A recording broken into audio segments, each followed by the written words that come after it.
இணைந்திருக்கும் ஆத்ம நண்பர்கள் அனைவருக்கும் என்னுடைய காலை வணக்கத்தை சொல்லிக்கிறேன். பிரபஞ்சத்திற்கு ஒரு நன்றி சொல்லிக்கலாம். நம்மளுடைய குரு பிதாமக பிரம்ம ரிஷி பத்ரிஜி அவர்களுக்கு நம் அனைவருடைய வணக்கத்தையும் நன்றியும் தெரிவிச்சுக்கலாம். இந்த தியான குளோபல் புத்தா தியான பாடசாலைக்கு மிகப்பெரிய ஒரு நன்றி. இன்னைக்கு நம்ம என்ன பண்ணலாம், என்ன ஷேர் பண்ணலாம் அப்படின்னு தோணுச்சுன்னு சொன்னா, பத்ரிஜியின் 5 விரல் கருத்துக்கள், 5 ஃபிங்கர் கான்செப்ட். எவ்வளவோ சொல்லியிருக்காரு பத்ரிஜி. இந்த 5 விரல்ல எத்தனை விஷயங்கள் சொல்லியிருக்காரு. நம்ம அத்தனையுமே ஒவ்வொரு விஷயங்கள் நம்ம கேட்டு நம்ம ஃபாலோ பண்ணோம் அப்படின்னு சொன்னா, நம்ம வந்த பர்பஸ் என்ன, நம்ம ஆன்மா ஒரு முக்தி அடையறதுக்கான வழி, நமக்கு சின்ன சின்ன விஷயங்கள், நமக்கு தெரியாம நிறைய விஷயங்கள் பண்றோம். நல்லது நல்லதுன்னு சொல்லிட்டு நமக்கு தெரியாம நிறைய தவறுகள் செய்யறோம். ஆனா இந்த 5 விரல் கருத்துக்கள் அப்படின்னு சொல்லும்பொழுது ரொம்ப அற்புதமான ஒரு ஞானத்தை கொடுக்கக்கூடியது. நமக்கு தெரியும் பத்ரிஜியோட நம்ம இதை ஃபாலோ பண்ணாலே நமக்கு அவ்வளவு நல்லா இருக்கும் அப்படின்னு சொல்லிட்டு, என்ன இதுலன்னு சொன்னா, என்னன்னு இந்த விரல் நான் கில்லிங், மோதிர விரல் நான் வயலன்ஸ், இந்த இந்த நடுவிரல் நான் இன்டர்ஃபியரன்ஸ், இந்த இண்டெக்ஸ் ஃபிங்கர் ஆள்காட்டி விரல் மிடில் பாத், இது மெடிடேஷன். எவ்வளவு நல்லா இருக்கு பாருங்களேன். நான் கில்லிங் அப்படின்னா என்ன அப்படின்னு சொல்லி பார்ப்போம். நான் கில்லிங் அப்படின்னா நமக்கு எல்லாருக்குமே தெரியும், எந்த ஒரு உயிரையும் கொலை செய்யக்கூடாது. நம்மளுடைய இந்த உடல் அழியக்கூடியது. இந்த உடலுக்கு நம்ம நம்ம இருக்கிறதுக்காக ஒரு விலங்கை கொன்று நம்ம சாப்பிடுறது அப்படின்றது, எந்த உயிரையும் கொலை செய்யக்கூடாது அப்படின்ற ஒரு கருத்து இதுக்கு ரொம்ப ரொம்ப முக்கியமான விஷயம். உலகத்துல முக்கியமான ஒரு பாவச் செயல் என்ன அப்படின்னு சொன்னா, நம்மளுடைய உயிருக்காக, நம்மளுடைய வாழ்விற்காக, நம்மளுடைய ஆரோக்கியத்திற்காக ஒரு விலங்கை கொன்று, ஏன்னு கேட்டா விலங்கு அப்படின்னு சொன்னாலே எல்லாமே நம்ம நம்ம கூட இணைந்த மித்திர தர்மம் அப்படின்னு சொல்லியிருக்காரு. ஒவ்வொரு விஷயங்களுமே நட்புணர்வோட இருக்கணும்னு சொல்லும்பொழுது, விலங்கினங்கள் கூட நம்ம நட்புறவாக இருக்கணும் அப்படின்றதுக்காகத்தான் நம்ம பரமசிவனுக்கு பாம்புடன் நட்பு, மை முருகனுக்கு மயிலுடன், இதெல்லாம் நம்ம உணர்த்துவதற்காக. அதனால நம்ம கொல்லக்கூடாது அப்படின்னு சொல்லி. இன்னொன்னு என்னன்னு கேட்டா, நான் கில்லிங்ல இன்னொரு விஷயம் என்னன்னு கேட்டா, நம்ம பேசுறது கூட, நம்மளால ஒருத்தர் ரொம்ப கஷ்டப்படுறாங்க, நம்ம நம்மளோட வார்த்தைகள் அவங்கள பாதிக்குது அப்படின்னு சொன்னா, அது கூடமே ரொம்ப மோசமான ஒரு விஷயம் அப்படின்றாங்க. இன்னொன்னு நான் கில்லிங்ல சரி உயிரை தான் கொல்லக்கூடாதா அப்படின்னு சொன்னா, நம்ம கண்டிப்பாக என்னன்னு கேட்டா, இந்த லெதர் பேக்ஸ் வாங்குறது, நம்ம பெருமையா சொல்லிப்போம். நான் லெதர் பேக் தான்ப்பா யூஸ் பண்ணுவேன் அப்படின்னு சொல்லிட்டு, அதுவும் கண்டிப்பாக வாங்கக்கூடாது. பட்டுப்புடவை வாங்குவது, எவ்வளவு பட்டுப்பூச்சிகளை கொன்று அந்த பட்டுப்புடவை வாங்குறது அப்படின்னு சொல்றது மிக மிக மோசமான ஒரு ஒரு தவறான ஒரு பழக்கம். கல்யாணம் அப்படின்னு சொன்னா பட்டுப்புடவை வாங்கணும். இன்னைக்கும் இருக்கு. நிறைய பேர் பாத்தீங்கன்னா கல்யாணம்னா பட்டுப்புடவை வாங்கணும். 50,000த்துக்கு வாங்கணும், 60,000, ஒரு நாள் 1 மணி நேரம். அதுக்கு எத்தனை உயிர்களை கொல்றது அப்படின்னு. இன்னொன்னு நிறைய இடங்கள்ல கல்யாணங்களுக்கு, நல்ல ஒரு விசேஷங்களுக்கு எல்லாம் நான்வெஜ் போடுறாங்க. ஒருத்தர் வாழ்த்த வராங்க ஒரு குழந்தைய அப்படின்னு சொல்லும்பொழுது, எத்தனை குழந்தைங்களை கொன்று, எல்லாமே எவ்வளவு மோசமான ஒரு விஷயம். அந்த மாதிரி விஷயங்கள் கூட கண்டிப்பாக செய்யக்கூடாது. எந்த உயிரையும் கொல்லக்கூடாது.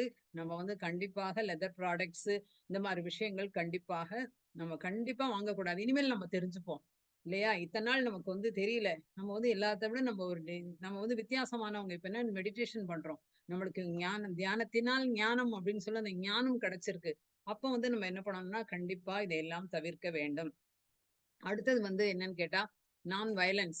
வயலன்ஸ் கொடுமைப்படுத்துறது. என்ன நான் வயலன்ஸ் அப்படின்னு சொன்னா, என்ன அப்படின்னு சொன்னா, எந்த ஒரு ஜீவனை துன்புறுத்துறது, இப்போ ஓணான போனா அடிக்கிறது, இந்த மாதிரி விஷயங்கள். இன்னொன்னு ஒரு முக்கியமான விஷயம் என்னன்னு கேட்டா, இந்த ஃபிஷ் டேங்க் வளர்க்கறது. எல்லாருக்கும் என்னன்னு கேட்டா, இன்னொன்னு இப்ப எல்லாரும் வாஸ்து வாஸ்து இந்த இடத்துல ஃபிஷ் டேங்க் இருந்தா நல்லது. இப்படிலாம் ஒரு ம், நம்ம ராங் பிலீவ் சிஸ்டம், மூட நம்பிக்கைகள்ல இருக்கும்பொழுது நம்ம பாவத்தை செய்யறோம். அந்த மாதிரி இந்த லவ் பேர்ட்ஸ் வளர்க்கறது, ஒரு அந்த கிளி கூண்டு வளர்க்கறது, இது எல்லாம் கண்டிப்பாக நம்ம செய்யவே கூடாது. நம்ம அறிவுறுத்தணும் குழந்தைங்க கிட்டேயும். ஏன்னா என் குழந்தை கேட்டது, ஃபிஷ் டேங்க் வாங்கி வச்சேன், அந்த ஃபிஷ்ஷோட விளையாடுறதுன்னா, அது அது இடங்கள்ல வைங்க. நம்மளை கொண்டு போய் ஒரு இடத்துல நம்ம அடைச்சு வச்சோம், எல்லா சாப்பாடு கொடுக்குறோம், எல்லாமே கொடுக்குறோம், ஆனா எத்தனை நாள் இருப்போம் யோசிச்சு பாருங்க. அந்த மாதிரி அதுவுமே கஷ்டப்படும். அதனால இது கண்டிப்பாக செய்யக்கூடாது. ஆனால் பெட் அனிமல்ஸ் வளர்க்கலாம். நாய், பூனை, கோழி, பசு, ஆடு, இது எல்லாமே கண்டிப்பாக வளர்க்கலாம். எதனால அப்படின்னு கேட்டா, இது அடுத்த பிறவி மனித பிறவி. அப்ப மனிதர்கள் கிட்ட இருந்து நல்ல விஷயங்கள் கத்துக்கிறதுக்காக அது வந்திருக்கு. அதனால இது வந்து கண்டிப்பாக வளர்க்கலாம். மத்தபடி இந்த கூண்டுல அடைக்கிறது, கிளி அடைக்கிறது இதெல்லாம் கண்டிப்பாக செய்யக்கூடாது. இதுக்கு ஒரு நல்ல ஒரு கதை சொல்றேன் பாருங்க. பத்ராஜலம் அப்படின்னு நான் வயலன்ஸ்க்கு அ பத்ராஜலம் அப்படின்ற ஊர் இருக்கு. இப்ப கூட இருக்கு ஆந்திரால. அதுல ராமதாசு மிகப்பெரிய ஒரு ராம பக்தர். அவரோட மூச்சே ராமா தான் இருக்கும். ராமா, ராமா, ராமா, ராமர பத்தி இன்னைக்கும் வந்து நீங்க எல்லாமே கேட்கலாம். பத்ராஜல ராமதாசு கவிதைகள் அப்படின்னு பார்த்தீங்கன்னா, பாலமுரளி கிருஷ்ணா பிரமாதமா பாடியிருப்பாரு. அதனால அந்த திருப்பி திருப்பி ராமர பத்தி கவிதை எழுதுவாரு. ராமர பத்தி பாடுவாரு. இந்த மாரி விஷயங்கள் தான் இருக்கும். அவருக்கு வந்து அவருக்கு என்ன அன்னைக்கு வேலை? அந்த நாட்ல அவரோட வேலை என்ன அப்படின்னு சொன்னா, கணக்கர்.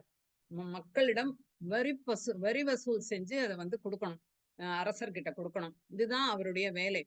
கொஞ்ச நாளா என்னாச்சு? வரி பணம் வரல. என்ன வரி பணம் வரல அப்படின்னு சொல்லி அரசர் வந்து கேட்கும்பொழுது, இவரு என்ன பண்றாருன்னா, அத்தனை வரி பணத்தையும் வாங்கி ராமர் கோவில் கட்டுகிறார். இன்னைக்கும் இருக்குது. ராமர் கோவில் பத்ராஜலம் ஆந்திரால. ராமர் கோவில் கட்டுறாரு. உடனே அரசருக்கு ரொம்ப கோவம் வந்தது. "என்ன உன்னோட வேலை என்ன? நீ ஏன் இத செஞ்ச?" அப்படின்னு சொல்லி என்ன பண்றாருன்னா, அவர கொண்டு போய் சிறையில அடைச்சிடுறாங்க. 12 வருடம். 12 வருடம் அவர் வந்து சிறையில இருக்கிறார். அந்த அப்பயும் அவர் என்ன பண்றாரு? ராமநாமா சொல்றாரு. ராமர பத்தி கவிதை எழுதுறாரு. ராமர பத்தி பாட்டு பாடுறாரு. கவலையே படல. அப்படி இருக்காரு. அப்ப வந்து என்னன்னா, 12 வருஷம் கழிச்சு ராம லக்ஷ்மணர்கள் வந்து அந்த வரி பணத்த அரசர்கிட்ட குடுக்குறாங்க. அப்ப வந்து மக்கள் கேட்கறாங்க. 12 வருஷம் கழிச்சு நீ குடுத்த இல்லையா? ஆனா அது முதல்லயே குடுத்துருக்கலாமே! அவர் வந்து தன்னோட வேலைக்கும் எடுத்துக்கல. தன்னோட குடும்பத்துக்காகவும் பண்ணல. எல்லாமே செஞ்சு ஊருக்காக ராமர் கோவில் கட்டினார். நீங்க இப்படி பண்ணிட்டீங்க. அப்படின்னு கேட்கும்பொழுது ராமர் லக்ஷ்மணன் என்ன சொல்றாரு அப்படின்னு சொன்னா, 12 இவர் வந்து ரொம்ப ஜென்மாக்களுக்கு முன்னாடி ஒரு கிளிய கூண்டுல 12 வருஷம் அடைச்சு வச்சிருந்தாரு. அதற்காக இது இந்த தண்டனை. அதனால அந்த கர்மம் அந்த இது முடிஞ்சாச்சு. அதனால இப்ப இது பண்ணோம் அப்படின்னு. இதுலேருந்து நம்ம என்ன தெரிஞ்சுக்கிறோம் அப்படின்னு சொன்னா, ஒரு அனிமல நம்ம வந்து ஒரு விலங்க நம்ம கொல்றோம். விலம்ப நம்ம துன்புறுத்துறோம் அப்படின்னு சொன்னா, நமக்கு வந்து எத்தனை ஜென்மம் கழிச்சும், இதுலேருந்து நம்ம கர்ம சித்தாந்தம் அப்படின்ற ஒரு இது நமக்கு தெரியணும். எத்தன வருஷம் கழிச்சாலும் அதற்கான தண்டனை நம்ம அனுபவிக்க வேண்டும். அதனால கண்டிப்பாக இந்த எந்த ஒரு விலங்கினங்களையும் துன்புறுத்தக் கூடாது. இது வந்து நம்ம கண்டிப்பா தெரிஞ்சுக்கணும். ஏன்னா குழந்தைங்களுக்கு சொல்லணும். ஏன்னு கேட்டா ஓணானம் அடிக்கிறது, அதுக்கப்புறம் இந்த தும்பிய வந்து இது பண்றது, இந்த வேலைகள் எல்லாம் நம்ம வந்து பசங்க செய்யும்போது நம்ம சிரிப்போம். இது எல்லாமே தவறான ஒரு விஷயம். பசங்களுக்கு நம்ம வந்து எஜுகேட் பண்ணிக்கிட்டே இருக்கணும். இந்த மாரி சின்ன சின்ன விஷயங்கள் கூட நம்ம செய்யக்கூடாது. அது எத்தன ஜென்மம் ஆனாலும் அந்த கர்மா நம்மள பாதிக்கும். அப்படின்ற ஒரு புரிதல் வந்து வரணும் இதுக்கு. இதுக்கு இன்னொரு கதையும் இருக்கு. என்னன்னு கேட்டா ஒரு பெரிய ராஜ்யம். அந்த ராஜ்யத்துல ஏகப்பட்ட நகைகள், வைரம், பணம் எல்லாம் இருக்கு. என்ன பண்றாங்க? திருடர்கள் வந்து கொள்ளையடிச்சிடுறாங்க. கொள்ளையடிச்சுட்டு வரும்பொழுது என்ன பண்றாங்கன்னா, பின்னாடி காவலாளிகள் தொரத்திட்டு வராங்க. பாத்துடுறாங்க. அப்ப யக்ஞவல்ல மகரிஷி அப்படின்னு ஒருத்தர் வந்து அந்த ஒரு குடில் மாரி போட்டு அதுல யாகம் பண்ணிட்டு தியானம் பண்ணிக்கிட்டு இருக்காரு. ரொம்ப ரொம்ப ரொம்ப ஒரு மகா முனிவர் அவரு. பண்ணிட்டு இருக்கும்போது இந்த திருடர்கள் என்ன பண்றாங்க அப்படின்னு சொன்னா, இந்த எடுத்துன்னு வந்த நகை, பணம் எல்லாத்தையுமே கொண்டு வந்து இதுல போட்டுடுறாங்க. அவரோட குடிசையில போட்டுட்டு மறைஞ்சுக்கிறாங்க. இந்த காவலாளிகள் ஓடி வந்து பார்க்கும்பொழுது, இந்த முனிவர புடிச்சிட்டு போயிடுறாங்க. முனிவர் சொல்றாரு, "எனக்கு தெரியாது. எனக்கு தேவையில்லை இந்த நகைகளும், பணமும் எனக்கு தேவையில்லை" அப்படின்னு எத்தன வாட்டி சொன்னாலும், அவங்க கேட்கவே இல்ல. அரண்மனைக்கு கூட்டிட்டு போயிடுறாங்க. கூட்டிட்டு போன உடனே, அந்த அரசர் என்ன பண்றாரு அப்படின்னு சொன்னா, ஒரு கூர்மையான இது மாரி இருக்கும். வேல் மாரி. அந்த கூர்மையான கடப்பாரை அந்த மாரி வச்சுக்கோமே. அதுல எண்ணெய தடவி, இவர உட்கார வச்சு, அந்த மரணத்த கூட அந்த வலியான ஒரு மரணத்த குடுத்துடுறாரு. அப்ப குடுக்கும்போது இவரால முடியவே இல்ல. எவ்வளவு இவர் சொன்னாலும் அவங்க கேட்கல. இறந்து போயிடுறாரு. இந்த மரணம் கூட அந்த அளவுக்கு மோசமான ஒரு மரணமா இருந்தது. அப்ப இவரு மேல் உலகத்துக்கு போறாரு. அந்த யமதர்மராஜா கிட்ட கேட்கிறாரு. "நீ எனக்கு ஏன் இவ்வளவு பெரிய கொடுமையான தண்டனை? நான் வந்து எந்த ஒரு அவங்கள என்ன விசாரிச்சிருக்கலாம், கேட்டிருக்கலாம். எதுவுமே பண்ணல. என்ன வந்து இவ்வளவு கொடுமையான ஒரு மரணத்த ஏன் குடுத்தீங்க?" அப்படி யமதர்மராஜாட்ட கேட்கும்போது, யமதர்மராஜா என்ன சொல்றாருன்னா, "நீ பல பிறவிகளுக்கு முன்னாடி ஒரு தும்பி நமக்கு தெரியும் இல்லையா? அந்த தும்பியோட ஆசன வாயில புல்லு வச்சு குத்தி, குத்தி, குத்தி அத சாகடிச்ச. அதனோட பலன். யோசிச்சு பாருங்க. எவ்வளோ ஒரு விஷயம் அப்படின்னு. அந்த மாரி வர்றதுனால, இந்த மாரி ஒரு எத்தன ஜென்மம் எடுத்தாலும் இது பண்ணணும். ஆனா சில எக்செப்ஷன் கேஸஸ் இருக்கு. என்னன்னு கேட்டா, இவர் கேட்கிறாரு அந்த முனிவர், யக்ஞவல்ல மகரிஷி. அந்த முனிவர் கேட்கிறாரு, சரி நான் வந்து பண்ணேன்தான். ஆனா வந்து கொஞ்சமாவது நீங்க வந்து இது பண்ணியிருக்கலாம், கேட்டிருக்கலாம். 7 வயசு சிறுவனாக இருந்தபொழுது நான் பண்ண விஷயம். அறியாத பாலகனாக இருக்கும்போது செய்ய விஷயம். அதுக்கப்புறம் நான் வந்து எவ்வளவோ தியாகங்கள், எவ்வளவோ தியானங்கள், எவ்வளவோ நல்ல விஷயங்கள் பண்ணியிருக்கேன் நானு. அதனால நீ அத சரியா கவனிக்காம நீ கொடுத்ததுனால, நீ உனக்கு வந்து தர்மம் தெரிஞ்சும் பேச முடியாத ஒரு சூழ்நிலையில் நீ பிறப்பெடுப்பாய் அப்படின்னு சாபம் குடுத்துடுறாரு. அவர்தான் யாருன்னா, அடுத்த ஜென்மால தாசிக்கு மகனாக பிறந்து மகாபாரத யுத்தத்தின் போது பேச முடியாமல் அவருக்கு தெரியும் தர்மம் விதுரர். தர்மம் தெரிஞ்சும் பேச முடியாம என்ன ஆறாருன்னு சொன்னா, நமக்கு அவர் வந்து அந்த சூழ்நிலையில அந்த அந்த ஒரு சாபத்தால இருக்காரு. அதனால நான் வந்து கர்ம சித்தாந்தம்னு ஒண்ணு இருக்கு. அவங்க அந்த தர்மம் செல்வம் அந்த தண்டனைன்னு குடுக்கும்பொழுது கூட, ஒரு சில விஷயங்கள்ல நமக்கு வந்து இந்த மாரி எக்செப்ஷன் கேஸஸ் வந்து இருக்கும்போது, அத ஆராய்ச்சி செய்யாமல் அவர் தண்டனை குடுத்ததுனால யம தர்மராஜாக்கு இந்த மாரி ஒரு தண்டனை கிடைச்சது. நம்ம ஏன்னு கேட்டா, நம்மளோட கணக்கு மேலுலகங்கள் கணக்கு வேற. நம்ம நினைச்சுக்கிட்டு இருக்கோம். நம்ம தான் கரெக்ட்ன்னு. அந்த கணக்குலேருந்து நம்ம தப்ப முடியாது. அதனால இந்த நான் வயலன்ஸ் இந்த எந்த ஒரு விலங்கையும், பறவையையும், எதையுமே கொல்லும் இது நமக்கு கிடையவே கிடையாது. அப்படின்றது இந்த 2வது. 3வது வந்து என்னன்னு கேட்டா, நான் இன்டர்ஃபியரன்ஸ். இது ரொம்ப நம்ம முக்கியமான ஒரு விஷயம். எல்லாத்துலயும் தலையிடுவோம். நமக்கு வந்து தேவையில்லாத விஷயங்கள் எல்லாத்துலயும் போய் தலையிடுவோம். யாருடைய வாழ்க்கையிலும் நான் தலையிடும் உரிமை நமக்கு இல்லை. நம்மளுடைய குழந்தைகளாக இருந்தால் கூட, எப்படின்னு கேட்டா, ஒரு 15 வயசு வரையும் நம்ம கைட் பண்ணலாம். சொல்லி தரலாம். அவங்களுக்கு என்ன புரியாது அந்த குழந்தைங்களுக்கு. நம்மளுடைய கடமை. ஆனா 15 வயசுக்கு அப்புறம் சஜஷன் கேட்டால் மட்டும் நம்ம வந்து சஜஷன் குடுக்கணுமே தவிர, நம்ம போய் போய் போய் எல்லாத்துலயும் தலையிடக்கூடாது.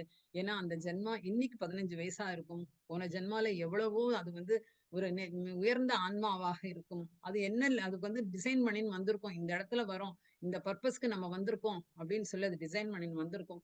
அத வந்து நம்ம கைட் பண்ணலாமே தவிர தலையிடக்கூடாது. அதுவும் இப்ப இருக்கிற காலகட்டத்துல என்ன பண்றோம்னா, ஒரு கல்யாணம் ஆனதுக்கு அப்புறம் கூட, அந்த அவங்களோட குழந்தைகள் இதுல வந்து நம்ம போய் என்ன பண்றோம்னா, திருப்பி திருப்பி திருப்பி தலையிடுவோம். போய் போய் தலையிடுவோம். ஏதாவது ஒண்ணு ஒவ்வொரு விஷயங்களும் நம்ம தலையிடுவோம். அவசியம் இல்லை. இன்னொன்னு வந்து கணவனாக இருந்தாலும், மனைவியாக இருந்தாலும், அவங்க நம்மகிட்ட ஒரு விஷயம் சொல்லல அப்படின்னு சொன்னா, இது யுனிவர்ஸ் எனக்கு குடுக்கல இந்த மெசேஜ். எனக்கு வேண்டாம் அப்படின்ற ஒரு புரிதல் வரணும். இன்னொன்னு வந்து என்ன பண்றோம்னா, ஹீலிங் குடுக்கறது. இது நான் இன்டர்ஃபெரன்ஸ்ல முக்கியமான விஷயம். இந்த ரெய்க்கி குடுக்குறேன். நான் ஹீலிங் குடுக்குறேன். நான் ஹீலிங் குடுத்தா உனக்கு வியாதி சரியா போயிடும். இந்த மாரி ஒரு விஷயங்கள். இன்னொன்னு வந்து அந்த எதிராளி ஏதோ ஒரு கர்மாவால அந்த நோய் பாதிக்கப்பட்டிருக்கும். அவங்க என்ன பாடங்கள் கத்துக்க வந்தாங்களோ, அதுக்கு நம்ம தடையாக இருப்போம். அவங்களுடைய ஹோம்வொர்க் அவங்க பண்ணட்டும். எந்த ஒரு விஷயம் பண்ணட்டும். அவங்க வந்து நெறைய கடன் வாங்குறாங்களா? வாங்கட்டும். அவங்க என்ன எக்ஸ்பீரியன்ஸ் பண்ண வந்திருக்காங்களோ, எந்த ஒரு விஷயமுமே. அதனால அவங்க அவங்க வாழ்க்கையில எந்த ஒருத்தரோட வாழ்க்கையிலயும் நாம வந்து கண்டிப்பாக தலையிடக்கூடாது. இது வந்து நமக்கு புரிஞ்சுக்க வேண்டிய ஒரு விஷயம் என்னன்னா, நான் இன்டர்ஃபியரன்ஸ்ன்றது நெறைய பண்ணுவோம் நம்ம. எல்லாத்துலயும் நமக்கு தேவையோ, தேவையில்லையோ எல்லார் வாழ்க்கையிலயும் போய் நம்ம வந்து பேசுவோம். அந்த மாரி பேசுதல் கூடாது. அப்படின்றது ஒரு முக்கியமான ஒரு விஷயம். அவங்க கிட்ட விட்டுடலாம். அவங்க கிட்ட நம்ம குழந்தைங்க கிட்ட நீ முடிவெடு. உன்னோட வாழ்க்கை. நீ ஏன்னா நம்ம வந்து அவங்கள முடிவெடுக்க விடுறதே கிடையாது. நல்லது பண்றோம், நல்லது பண்றோம், நல்லது பண்றோம்ன்னு சொல்லிட்டு நம்ம என்ன பண்ணிடுறோம், அவங்கள வந்து தவறான வழிக்கு அவங்க அப்ப வந்து தவிக்குமா அந்த சோலு. ஐயோ! நான் இத நினைச்சுட்டு வந்தேனே, இது நடக்கலையே அப்படின்னு சொல்லிட்டு. அதனால அந்த மாரி ஏன்னா போன ஜென்மாக்களோட வாசனாஸ்ன்னு ஒண்ணு இருக்கும். அவங்களுக்கு அதோட விஷயங்கள் இருக்கும். அத படிக்கணும்னு நினைச்சிருப்பாங்க. இது வந்து எங்களுக்கு தெரிஞ்ச ஒரு பொண்ணு கூட நம்ம மெடிடேட்டர் தான். என்னன்னு கேட்டா, ஃபேஷன் டிசைனிங் படிக்கணும், ஃபேஷன் டிசைனிங் படிக்கணும் அப்படின்னு. அதுக்கப்புறம் வந்து அது தியானத்துல பார்த்தா என்னன்னா, ஒரு 3, 4 ஜென்மாக்களாக அது படிக்கணும், படிக்க முடியாத போயி பாதியில இறந்து போய் இந்த மாரிலாம் அவளுக்கு வந்திருக்கு. அதுக்கப்புறம் வந்து தெரிஞ்சதுக்கப்புறம் இப்ப ஃபேஷன் டிசைனிங் படிக்கிறான்னு. அதனால நம்ம தலையிடக்கூடாது. நான் இன்டர்ஃபியரன்ஸ்ன்றது மிக முக்கியமான விஷயம். அடுத்தது என்னன்னு கேட்டா மிடில் பாத். மிடில் பாத் நமக்கு தெரியும். நடுநிலை பாதை, மத்திய மார்க்கம். மத்திய மார்க்கம்னா என்னன்னு கேட்டா, எப்பயுமே ஒரு மிடில் பாத்ல ஏன்னு கேட்டா, நம்ம நெறையவும் தூங்கக்கூடாது. நெறையவும் வந்து வேலைகள் செய்யக்கூடாது. எல்லா விஷயங்களுமே நெறைய போதும். எவ்வளவு சம்பாதிக்கிறோமோ போதும். ஏன்னா நம்ம அத விட உயர்ந்த நிலைக்கு போகணும்னு சொன்னா, அந்த பணத்துக்கு பின்னாடி இன்னொன்னு வந்து பௌதீக வாழ்க்கையையும், நம்மளுடைய ஆன்மீக வாழ்க்கையும் ஒரு பேலன்ஸாக நம்ம கொண்டு போறதுக்கு நம்ம தெரியணும்.